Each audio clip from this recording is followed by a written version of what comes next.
Hi ಎಲ್ಲರಿಗೂ welcome back to my YouTube channel ಹಾಗೆ ಸೌಸ್ ಕಿಚನ್ಗೆ ಸ್ವಾಗತ. ನಾನಿವತ್ತು ಸೂಪರ್ ಆಗಿರೋ ಹಾಗೂ ಟೇಸ್ಟಿಯಾಗಿರೋ ಹೆಲ್ದಿಯಾಗಿರೋ ಒಂದು ಸಾಂಬಾರನ್ನು ಮಾಡ್ತಾ ಇದ್ದೀನಿ. ಸಾಂಬಾರು ಅಂತಂದರೆ ಎಲ್ಲ ವೆಜಿಟೇಬಲ್ ಹಾಕಿಬಿಟ್ಟು ಒಂಥರ ಈಸಿಯಾಗಿ ಮಾಡೋವಂಥ ಸಾಂಬಾರನ್ನೇ ನಿಮ್ಮೆಲ್ಲರಿಗೂ ಈಸಿ ಅನ್ನಿಸ್ಬೇಕು ಆ ಥರ ಮಾಡೋವಂಥ ಸಾಂಬಾರನ್ನು ಮಾಡ್ತಾಯಿದ್ದೀನಿ. ಹಾಗೆ ತುಂಬ ಹೆಲ್ದಿ ಕೂಡ ಆಗಿರುತ್ತೆ ಹಾಗೂ ತುಂಬ ಟೇಸ್ಟಿಯಾಗಿರುತ್ತೆ. ಅದ್ರ ಜೊತೆಗೆ ಸಿಂಪಲ್ಲಾಗಿ ಒಂದು ರೈಸ್ ಕೂಡ ಮಾಡ್ತಾಯಿದ್ದೀನಿ. ಹಾಗಾದರೆ ಬನ್ನಿ ಹೇಗೆ ಮಾಡ್ತಾಯಿದ್ದೀನಿ ಅಂತ ನೋಡ್ಕೊಂಬರೋಣ. ಮೊದಲು ಬೇಳೆಗಳನ್ನು ತೊಳೆದು ಕುಕ್ಕರಲ್ಲಿ ಇಟ್ಕೊಳ್ತಾ ಇದ್ದೀನಿ. ಬೇಳೆ ಅಂತಂದರೆ ತೊಗರಿ ಬೇಳೆ ಮತ್ತು ಸ್ವಲ್ಪ ಹೆಸರು ಬೇಳೆ ಎರಡು ಮಿಕ್ಸ್ ಮಾಡಿಕೊಂಡು ಚೆನ್ನಾಗಿ ತೊಳೆದು ಕುಕ್ಕರಲ್ಲಿ ಹಾಕಿಟ್ಕೊಳ್ತಾ ಇದ್ದೀನಿ. ಇದಕ್ಕೆ ಎಲ್ಲ ವೆಜಿಟೇಬಲನ್ನು ಹಾಕಬೇಕಾಗುತ್ತೆ. ಮೊದಲಿಗೆ ಕ್ಯಾಪ್ಸಿಕಮ್, ಟೊಮೆಟೊ, ಈರುಳ್ಳಿ, ಬೀನ್ಸ್, ಕ್ಯಾರೆಟ್, ಬೀಟ್ರೂಟ್ ಮತ್ತು ಬಟಾಟೆ.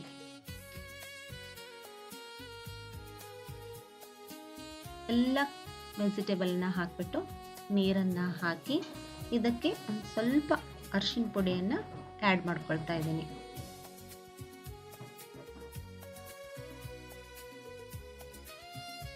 ಕುಕ್ಕರು 3 ವಿಷಲ್ ಆಗೋವರೆಗೂ ಇಟ್ಕೋಬೇಕು. ಆಮೇಲೆ ನಾನು ಡೈರೆಕ್ಟಾಗಿ ನುಗ್ಗೆಕಾಯಿನ ಇದಕ್ಕೆ ಹಾಕ್ತಾ ಇಲ್ಲ, ಯಾಕಂದರೆ ನುಗ್ಗೆಕಾಯಿ ಚೆನ್ನಾಗಿ ಬಂದ್ಬಿಡುತ್ತೆ ಕುಕ್ಕರ್ನಲ್ಲಿ. ಹೀಗಾಗಿ ನಾನು ಸಪ್ರೇಟಾಗಿ ನುಗ್ಗೆಕಾಯಿನ ಬೇಯಿಸ್ಕೊಳ್ತಾ ಇದ್ದೀನಿ. ಆಮೇಲೆ ಇದಕ್ಕೆ ಆ್ಯಡ್ ಮಾಡ್ತೀನಿ. ಸಾಂಬಾರು ಮಾಡೋದಕ್ಕೆ ನಾನಿಲ್ಲಿ ಕೊಬ್ಬರಿ ತುರಿಯನ್ನು ರುಬ್ಬಿಟ್ಕೊಳ್ತಾ ಇದ್ದೀನಿ. ಕೊಬ್ಬರಿ ತುರಿ, ಸ್ವಲ್ಪ ಹಸಿ ಶುಂಠಿ, ಬೆಳ್ಳುಳ್ಳಿ ಇದನ್ನೆಲ್ಲ ಹಾಕಿ ರುಬ್ಕೊಂಡು ಬರೋಣ.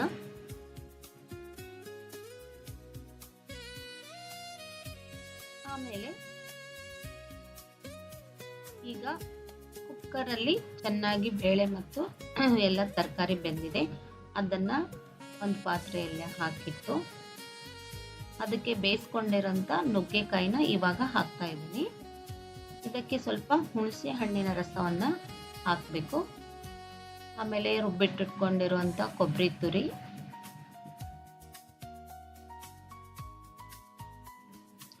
ಸ್ವಲ್ಪ ಉಪ್ಪನ್ನು ಹಾಕ್ತಾ ಇದ್ದೀನಿ,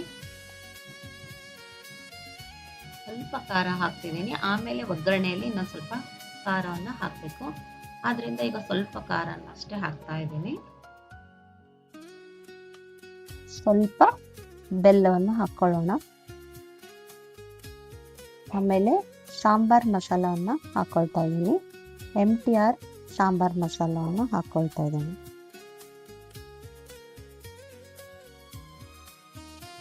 ಆಮೇಲೆ ಇದಕ್ಕೆ ಒಗ್ಗರಣೆಯನ್ನು ಕೊಡಬೇಕಲ್ವ, ಅದಕ್ಕೆ 1-2 ಸ್ಪೂನ್ ಆಯಿಲನ್ನು ಹಾಕ್ತಾ ಇದ್ದೀನಿ. ಆಮೇಲೆ ಇಂಗನ್ನು ಹಾಕಬೇಕು. ಅದಕ್ಕೆ ಸಾಸಿವೆ, ಜೀರಿಗೆ, ಸ್ವಲ್ಪ ಕರಿಬೇವು ಇದನ್ನೆಲ್ಲ ಹಾಕಿ ಇವಾಗ ಇನ್ನೊಂದು ಸ್ವಲ್ಪ ನಾವು ಖಾರವನ್ನು ಹಾಕಿದರೆ ಅದು ಸಾಂಬಾರ್ ಸ್ವಲ್ಪ ಕಲರ್ ಬರುತ್ತೆ.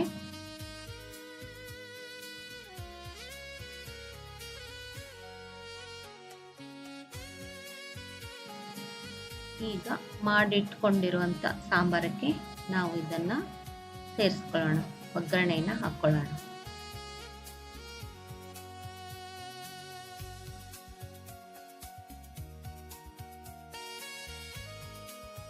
ಇದಕ್ಕೆ ಕೊನೆಯದಾಗಿ ಸ್ವಲ್ಪ ಕೊತ್ತಂಬರಿ ಸೊಪ್ಪನ್ನು ಹಾಕೋಣ. ನೋಡಿ ಫ್ರೆಂಡ್ಸ್, ಎಷ್ಟು ಘಮ ಘಮ ಅಂತ ಇದೆ ಸಾಂಬಾರ್. ತುಂಬ ಚೆನ್ನಾಗಿ ಬಂದಿದೆ ಸಾಂಬಾರ್.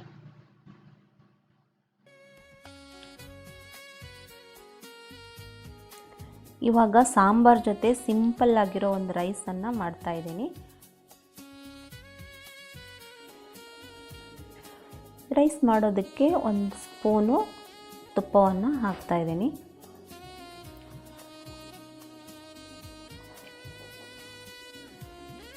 ಆಮೇಲೆ ಜೀರಿಗೆ, ಇದಕ್ಕೆ ಶುಂಠಿ ಬೆಳ್ಳುಳ್ಳಿ ಪೇಸ್ಟನ್ನು ಹಾಕ್ಕೋಬೇಕು.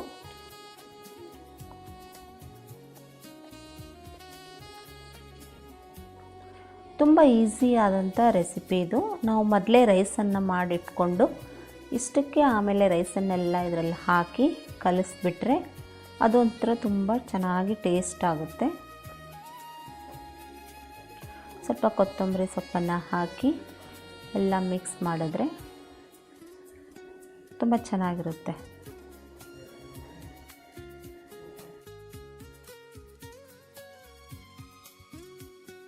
ಮಕ್ಕಳಿಗೆ ಆಗಾಗ ಒಂದೇ ಥರ ರೈಸ್ ತಿಂದು ಬೇಜಾರಾಗಿರುತ್ತಲ್ವ, ಅದಕ್ಕಾಗಿ ಈ ಥರ ಸ್ವಲ್ಪ ಡಿಫ್ರೆಂಟಾಗಿ ಮಾಡಿಕೊಟ್ರೆ ಅವರು ಖುಷಿಯಾಗಿ ಇಷ್ಟಪಟ್ಟು ತಿಂತಾರೆ. ಇದು ತುಂಬಾ ಸಿಂಪಲ್ ಆಗಿರೋ ರೆಸಿಪಿ. ಒಂದು ಒಳ್ಳೆ ಸಾಂಬಾರಕ್ಕೆ ಒಂದು ಸಿಂಪಲ್ಲಾಗಿ ಜೀರಾ ರೈಸ್ ಅಂತಲೇ ಅದು ಹೇಳ್ಬೋದು. ಈ ಥರ ಮಾಡಿಕೊಟ್ರೆ ಮಕ್ಕಳು ಖುಷಿಯಾಗಿ ಊಟ ಮಾಡ್ತಾರೆ.